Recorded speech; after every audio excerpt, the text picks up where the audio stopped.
Karena kota yang hancur saat ini bukan lagi kota yang hancur seperti yang dia kira. Melihat sekeliling, di gunung gantung ini, ada banyak hal di luar pengetahuannya. Melihat sekeliling, hal pertama yang saya lihat bukanlah dinding floating sky city yang dijaga ketat, tetapi kerumunan padat di luar. Dari kejauhan, orang-orang ini terlihat seperti lebah kecil yang rajin, memperluas wilayah mereka dengan kecepatan yang sangat cepat. Sekarang skala kota yang hancur telah melebihi 5 atau 6 kali lipat dari kota terapung normal. Awalnya, area kota reruntuhan cukup besar. Sekarang setelah ekspansi Qin Yi Chen, itu telah melonjak beberapa kali dalam waktu singkat. Dilihat dari segi visual, seperti memperluas kota terapung secara langsung. Bukan lagi kota, melainkan lebih seperti bukit. Dengan skala yang begitu menakutkan, Kilo hanya bisa menghela nafas. Aku tidak menyangka penguasa cahaya memiliki begitu banyak awan dan tanah. Ini benar-benar tak terbayangkan. Metode apa yang dia gunakan untuk menaikkan begitu banyak awan dan tanah? Emosi Kilo membuat sekelompok orang cukup setuju. Mereka melihat reruntuhan kota yang masih berkembang pesat dengan kecepatan yang terlihat dengan mata telanjang, dan ekspresi di wajah mereka sangat indah. Ini adalah penghormatan yang harus mereka miliki ketika menghadapi pembangkit tenaga listrik yang mutlak.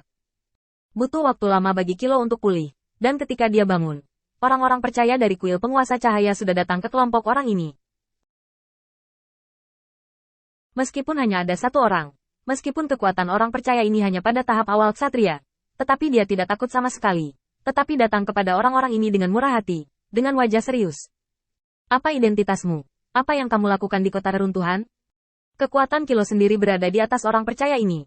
Tetapi untuk beberapa alasan, dia selalu merasa bahwa orang percaya di depannya ini dapat mengalahkannya, yang merupakan momentum yang tidak dapat dijelaskan. Hanya orang percaya biasa yang memberinya tekanan besar, tidak hanya Kilo. Tetapi utusan ilahi yang hadir ini memiliki pemahaman yang lebih baru tentang pandangan kuil penguasa cahaya. Ini bukan hanya kuil yang ditempatkan di negeri dongeng, tetapi yang lebih penting, orang percaya ini, mereka telah melihat pesona kuat kuil penguasa cahaya itu sendiri. Mungkin, kemenangan dalam pertempuran dengan perbedaan kekuatan yang menciptakan momentum seperti itu, atau mereka hanya percaya bahwa ada kuil penguasa cahaya di belakang mereka, dan mereka sangat menghormati dewa yang mereka percayai. Tidak peduli yang mana itu mewakili kekuatan mereka, bukan keberadaan lemah yang biasa.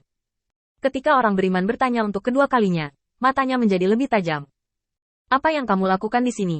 Jika kamu tidak mengatakan apa-apa, jangan salahkan aku karena bersikap kasar di kuil penguasa cahaya. Kilo akhirnya kembali sadar dan menjelaskan dengan cepat. Di bawah tim ke-17 terbawah dari penjaga Mahkamah Agung Ilahi, Kapten tim ketiga Kilo diundang oleh penguasa cahaya untuk menghadiri pernikahan Tuan Zhao Wuling. Setelah berbicara, Kilo merasa itu tidak cukup, mungkin namanya tidak begitu berguna, dan menambahkan kalimat lain. Kapten kami Jide Tali dan saya sama-sama bertemu dengan Lord of Light di Huotu Star Territory, dan mereka juga teman yang telah bertarung berdampingan. Saya harap Anda dapat membantu memberitahu saya. Lord of Light harus tetap mengingat saya. Hanya saja Kilo tidak pernah berpikir bahwa orang percaya di depannya tampaknya tidak meninggalkan Mahkamah Agung. Tetapi dia memiliki pemahaman yang mendalam tentang pertempuran di Huotu Xingyu. Sebagai pertama kalinya kuil Lord Cahaya mengambil inisiatif untuk menyerang, pertempuran ini adalah kasus pertempuran yang langka. Tidak hanya proses pertempuran, dan bagaimana perkembangannya, tetapi juga beberapa nama.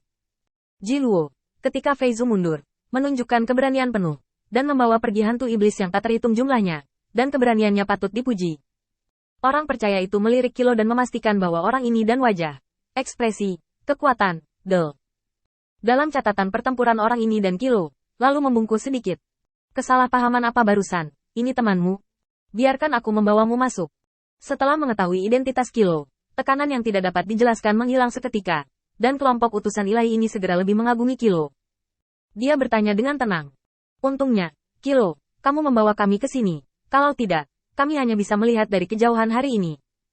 Masih mudah untuk menggunakan nama para pendahulu. Tetapi berbicara tentang itu, kuil penguasa cahaya ini benar-benar sedikit dari nama itu. Tidak terasa rendah hati atau sombong. Kakak Kilo, aku akan memeluk pahamu mulai sekarang. Ada transmisi suara yang konstan. Dan Kilo merespons dengan cepat, tetapi pujian ini membuat Kilo sangat tidak nyaman. Meskipun perannya di wilayah bintang Huotu tidak dapat diabaikan, itu tidak keterlaluan. Memikirkannya dengan hati-hati, jika bukan karena orang-orang percaya di kuil penguasa cahaya yang mengemudikan kapal perang untuk melawan sebagian besar serangan iblis di depan, mereka tidak akan pernah kembali. Terutama Yu Daoseng dan Matt, mereka membombardir mereka dengan kapal perang. Yu Daoseng membunuh dirinya sendiri dan tetap tinggal untuk meledakkan kapal perang. Dan Matt mengandalkan tubuhnya untuk mengarahkan semua dampak ledakan ke depan. Sejujurnya, keduanya pantas mendapatkan kredit lebih dari dia. Tapi para dewa di belakangnya ini tidak tahu. Pujian mereka membuat Kilo merasa sangat canggung. Dijelaskan dengan tergesa-gesa. Bukan itu masalahnya. Dengarkan aku. Meskipun aku telah memainkan peran, aku tidak sebaik orang percaya di kuil Lord of Light. Kamu harus selalu ingat bahwa hanya orang yang percaya di kuil Lord of Light. Cahaya dapat dipercaya.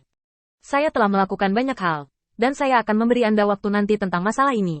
Jadi biarkan saya masuk dan melihat-lihat dulu. Reaksi Kilo mengejutkan beberapa utusan. Apakah tidak cukup berani untuk memancing pergi hantu sendirian? Tapi melihat mata serius Kilo, para malaikat ini menutup mulut mereka. Sepanjang jalan ke kota reruntuhan, semua orang menemukan bahwa perluasan kuil penguasa cahaya berada di luar pemahaman mereka. Semua struktur dibangun dari tanah awan. Dengan orang-orang percaya yang sibuk di lapisan luar, mengandalkan kaki mereka sendiri, mereka menyaksikan perluasan kota yang hancur sedikit demi sedikit. Pada bagian tanah awan yang baru saja dibangun ini, adalah kelompok orang percaya lain yang sibuk. Mereka sedang membangun rantai ekologi, dan tidak ada tanaman, pohon, dan tanah yang tertinggal, dan ada banyak kolam berisi air. Semakin dekat, beberapa orang percaya memasukkan ikan air ke dalam kolam. Begitu banyak orang semua sibuk dengan masalah ini, tidak ada yang malas, dan tidak ada yang mengeluh. Pemandangan yang begitu harmonis, sepertinya Kilo merasakan sesuatu di hatinya, tetapi rasanya sedikit lebih buruk untuk menghilang. Tidak sampai gerbang kota reruntuhan, orang-orang percaya memanggil orang-orang percaya yang diterima secara khusus, dan kemudian mereka mengucapkan selamat tinggal kepada Kilo. Kilo memandang orang-orang percaya baru yang datang untuk menerima mereka. Dia berpakaian putih dan memiliki wajah yang tampan. Setiap gerakannya agak kutu buku, yang membuat orang merasa sangat nyaman. Kilo, kamu membawaku banyak orang ke sini. Ya, aku akan mengaturnya untukmu hari ini. Mengatakan itu, orang percaya itu membuat gerakan acak, dan tiba-tiba, sebuah tirai tipis muncul di depan semua orang. Orang percaya menjelaskan, ini adalah tata letak kota reruntuhan. Saya akan membawa Anda untuk mendaftar terlebih dahulu, dan kemudian mengatur tempat bagi Anda untuk beristirahat. Kilo berterima kasih padanya dan tanpa sadar ingin terbang rendah ke kota yang hancur. Saat dia melintasi gerbang kota, dia tampaknya berada di bawah tekanan yang tidak dapat dijelaskan dan kuat yang langsung menariknya kembali ke tanah.